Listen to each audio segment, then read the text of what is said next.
자, 이리 좀 앉아보게나. 날이 참 좋지. 세상은 저렇게 바쁘게 돌아가는데 우리 같은 사람들은 이제야 겨우 숨 좀 돌릴만 하니 말이네.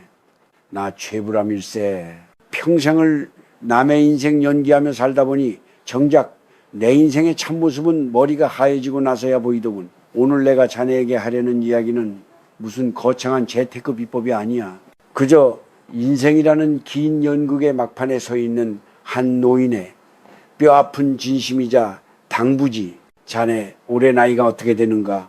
예순을 넘겼는가? 아니면 그 언덕을 향해 가고 있는가? 우리네 인생을 사계절로 치면 예순은 늦가을이라네. 들판의 곡식은 이미 다 걷어들였고 이제 곧 닥칠 긴 겨울을 준비해야 하는 시기지. 그런데 말이야, 이 시기에 가장 무서운 게 뭔지 아나? 바로 사람과 돈이 뒤엉켜 내 노후의 문을 두드리는 것이라네. 흔히들 말하지, 돈보다 사람이 먼저다. 정 때문에 어떻게 외면하느냐. 참 좋은 말이야. 나도 평생 그 말을 믿고 살았네. 하지만 자네 꼭 기억하게나. 청춘일 때의 돈은 다시 벌 수 있는 도구이지만 환갑을 넘긴 우리에게 돈은 단순한 종이 뭉치가 아니라네. 그것은 우리 생명이고 자존심이며 자식들에게 짐이 되지 않을 마지막 방패야. 내가 오랜 세월 수많은 사람을 만나고 또 쓰러지는 이들을 보며 깨달은 사실이 하나 있네. 60세가 넘어서 누군가에게 돈을 빌려준다는 건 단순히 그 돈을 못 받는 걸 의미하는 게 아니야. 그 돈과 함께 평생 쌓아온 인연이 잘려나가고 내 남은 생의 평온함이 뿌리째 흔들리는 재앙의 시작이지.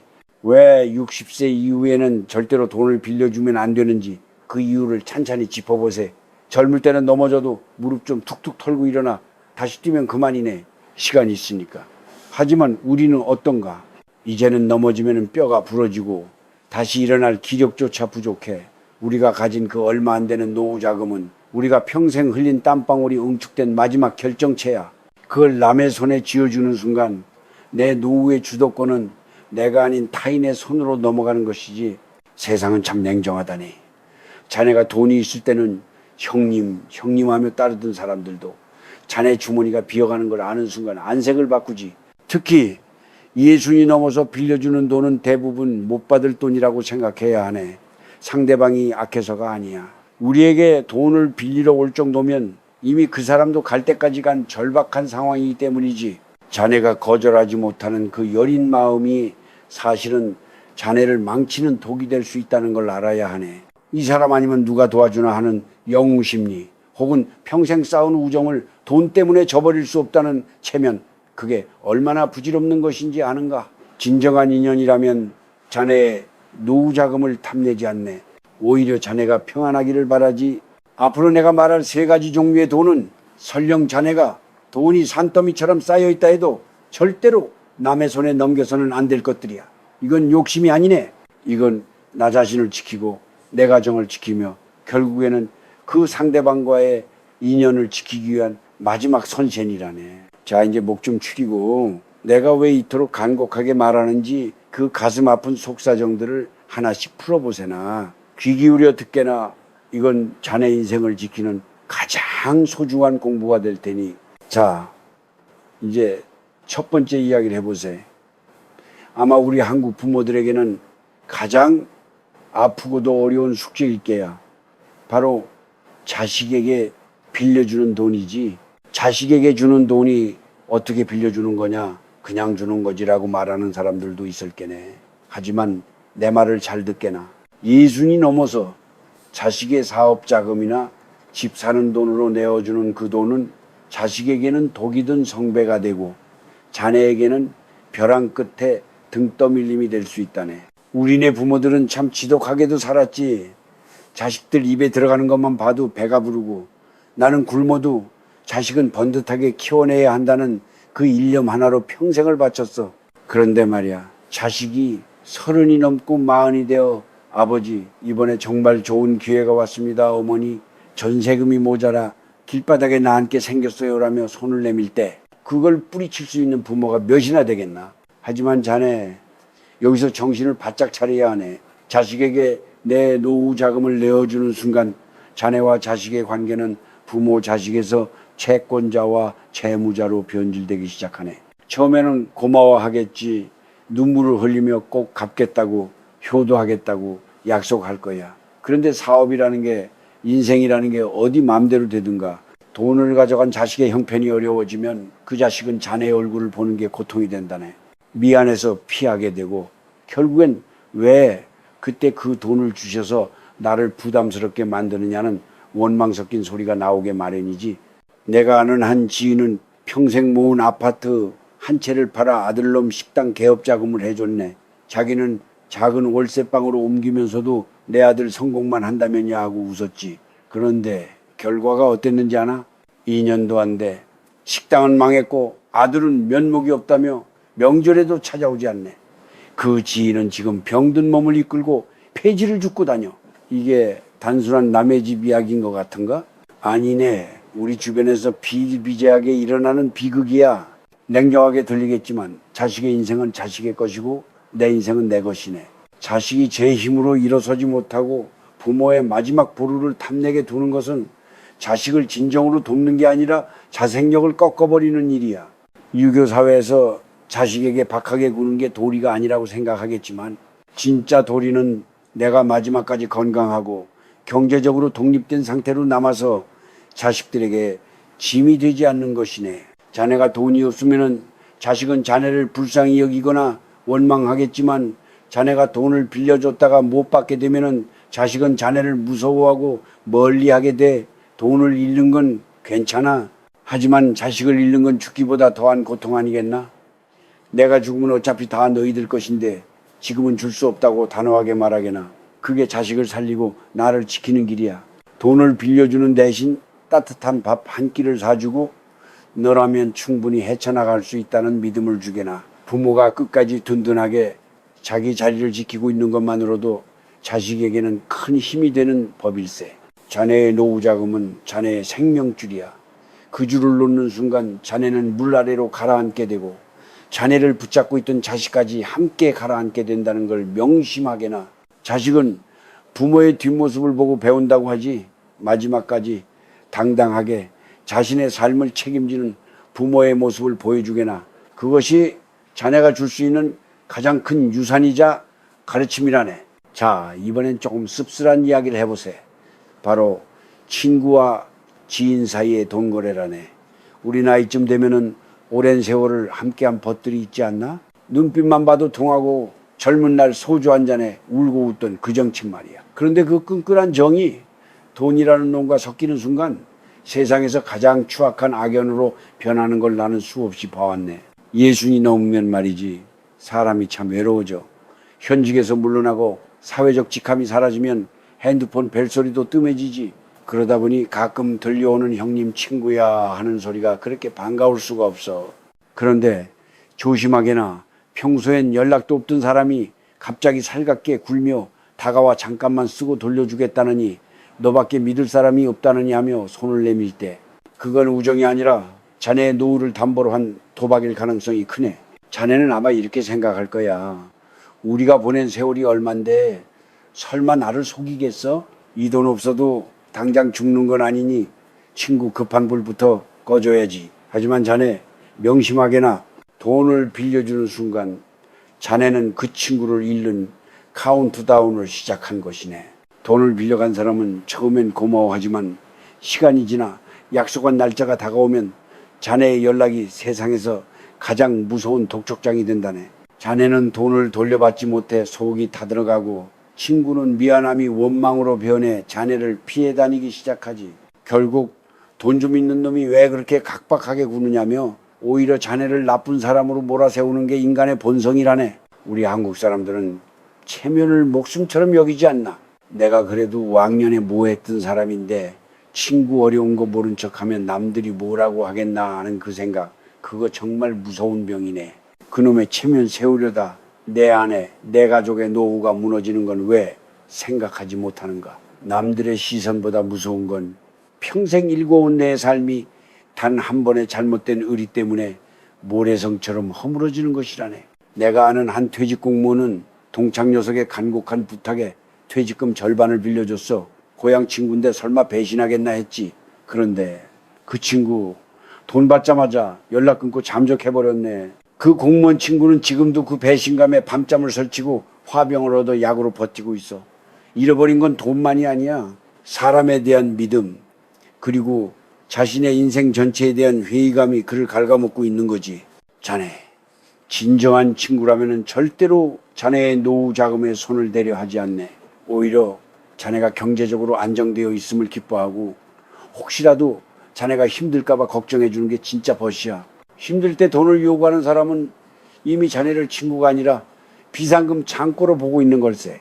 만약 정말로 돕고 싶다면 그냥 없어도 되는 셈치고 자네 주머니 사정에 맞춰 소액을 그냥 주게나. 이건 빌려주는 게 아니라 내 마음이니 그냥 쓰게 하고 말이야. 하지만은 내 생계에 지장을 줄 정도의 큰 돈이라면 하늘이 무너져도 단호하게 거절해야 하네. 나도 요즘 형편이 여의치 않다고. 아내와 약속한 돈이라 내 마음대로 할 수가 없다고 핑계를 대서라도 거절하게나. 잠시 서운한 소리를 듣는 게 낫지 평생 모은 재산을 날리고 원수가 되는 것보다 100번 1000번 나은 선택일세. 예순 이후의 인간관계는 넓히는 게 아니라 깊게 다지는 것이고, 그 깊이는 동거래가 없는 깨끗한 관계에서 나오는 법이라네. 자네의 친절이 자네를 파괴하게 두지 말게. 굳건하게 자네의 자리를 지키는 것이야말로 진정한 어른의 모습이고 남은 인연을 귀하게 여기는 태도임을 잊지 말게나. 자, 이제 마지막으로 가장 위험한 댐에 대해 이야기해 보려네. 바로 투자라는 이름으로 포장된 돈 거래야. 자네 주위에 이런 사람 꼭 있을 게야. 형님, 이거 정말 기가 막힌 정보인데 우리끼리만 아는 겁니다. 여기 투자하면은 매달 배당금이 꼬박꼬박 나오고 원금도 보장돼요라고 속삭이는 이들 말일세. 특히나 은퇴하고 손에 퇴직금이며 연금 좀 쥐고 있다는 소문이 돌면 평소엔 얼굴도 비치지 않던 이들이 무슨 냄새라도 맡은 듯이 몰려들기 마련이지. 그런데 자네 한번 냉정하게 생각해 보게나. 그렇게 확실하고 좋은 돈벌이라면 왜 남인 자네에게까지 순서가 왔겠나. 자기 가족, 친지들이 다 해먹어도 모자랄 텐데 말이야. 세상에 공짜는 없고 고수익 뒤에는 반드시 고통이 따르는 법이라네.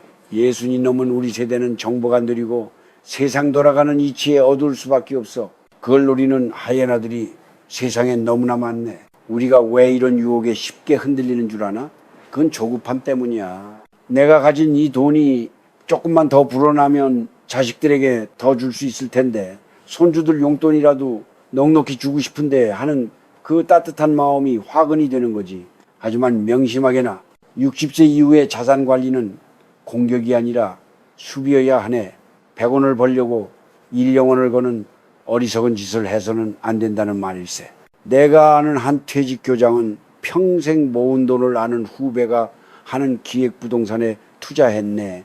형님 믿으시죠? 라는 그 한마디에 도장을 찍었지 결과는 뻔해.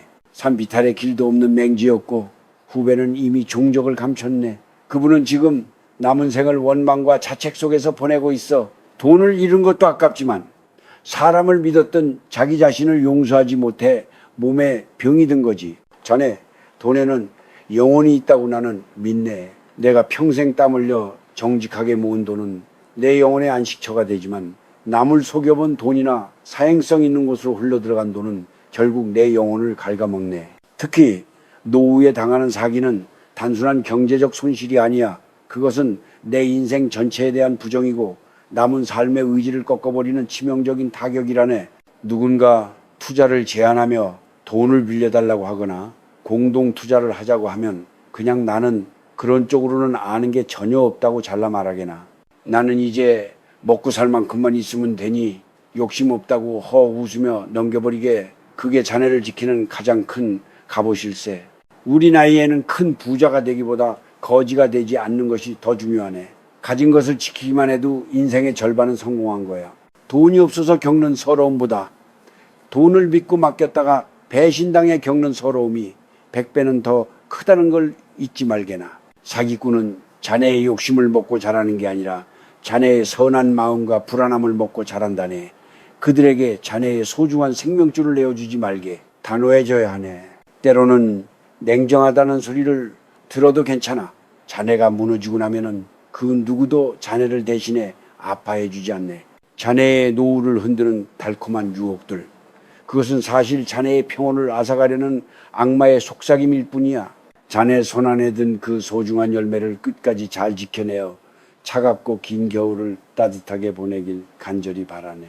자, 이제 기나긴 이야기를 마칠 때가 되었구먼. 자식에게, 친구에게, 그리고 달콤한 유혹에 흔들리지 말라는 이 노인의 잔소리가 혹여 자네 가슴에 너무 차갑게 박히지는 않았는지 걱정이 되네. 하지만 자네 꼭 기억하게나, 내가 오늘 이토록 냉정하게 말한 것은 자네가 남은 생을 타인에게 휘둘리지 않고 오롯이 자네 인생의 주인으로 살길 바라는 간절한 마음 때문이었다네. 인생의 황혼기에 접어든 우리에게 가장 필요한 덕목이 뭔지 아나? 그것은 바로 자율이라네. 내 몸을 내 뜻대로 움직이고 내 시간을 내 의지대로 쓰고 내 주머니에 돈을 내 판단대로 쓸 수 있는 상태 말이야. 돈을 빌려주고 못 받는 순간 이 자율은 깨져버리네. 돈을 돌려받기 위해 상대방의 눈치를 봐야 하고 돌려받지 못해 누군가를 미워하며 내 마음의 평화를 깨뜨려야 하지. 그게 얼마나 비참하고 소모적인 일인가. 자네, 이제는 거절하는 연습을 해야 되네. 우리 세대는 거절하는 것을 예의가 아니라고 배웠지. 하지만 진정한 어른의 품격은 안 되는 것은 안 된다고 말할 수 있는 용기에서 나온다네. 거절한다고 해서 떠나갈 인연이라면 그 인연은 거기까지인 게야. 오히려 자네가 단호하게 중심을 잡고 있을 때 사람들은 자네를 함부로 대하지 못하고 진심으로 존중하게 되는 법이라네. 앞으로 남은 세월 돈을 어떻게 쓸지도 고민해보게나. 남에게 빌려줘서 마음 졸이지 말고 자네 자신을 위해 쓰게. 평소 가보고 싶었던 곳, 여행도 가고 배우고 싶었던 악기도 배워보게나. 아내와 맛있는 것도 사 먹고 고생한 서로의 손을 잡아주며 우리 참 잘 살아왔다고 다독여주게. 그리고 가끔은 주변에 배고픈 이가 있다면 빌려주는 것이 아니라 베풀어 보게나. 돌려받을 기대를 아예 접근해주는 그 작은 친절이 자네의 영혼을 훨씬 더 풍요롭게 만들어줄 걸세. 우리 한국 사람들은 늘 자식 잘 되는 것이 인생의 전부인 줄 알고 살았지. 하지만 자식도 결국은 타인이라네. 자식이 부모의 품을 떠나 자기 삶을 개척하듯 부모도 자식의 굴레에서 벗어나 자기 인생을 즐길 권리가 있어. 자네가 경제적으로 당당하고 정신적으로 건강할 때 자식들도 진심으로 자네를 우러러보고 효도하고 싶은 마음이 생기는 법일세. 이제 곧 해가 저물겠구먼. 해가 질 무렵의 노을이 왜 저토록 아름다운 줄 아는가. 그것은 뜨거웠던 낮의 열기를 뒤로하고 아무런 미련 없이 자기 자리를 지키며 세상을 온화하게 물들이기 때문이라네. 우리네 인생의 황혼도 저 노을 같아야 하지 않겠나. 욕심은 내려놓고 자존심은 지키며 주변을 따뜻하게 감싸 안는 그런 삶 말이야. 자네, 오늘 내 이야기가 자네 인생의 든든한 지팡이가 되었으면 좋겠네. 돈 때문에 울고 웃던 세월은 이제 지나갔어. 이제는 돈 위에 올라타서 그 돈을 부리며 평온하게 살아가게나. 누가 뭐라 해도 자네는 충분히 고생했고 충분히 그럴 자격이 있는 사람이네. 부디 건강하게 그리고 단단하게 자네의 자리를 지키게나. 자네가 행복해야 자네 곁에 사람들도 행복해지는 법이니까. 자, 이제 일어나세. 찬바람 불기 전에 따뜻한 집으로 돌아가서 아내와 따뜻한 국밥 한 그릇 나누게나. 그게 바로 인생의 진짜 행복 아니겠나. 잘 가게. 응원하겠네.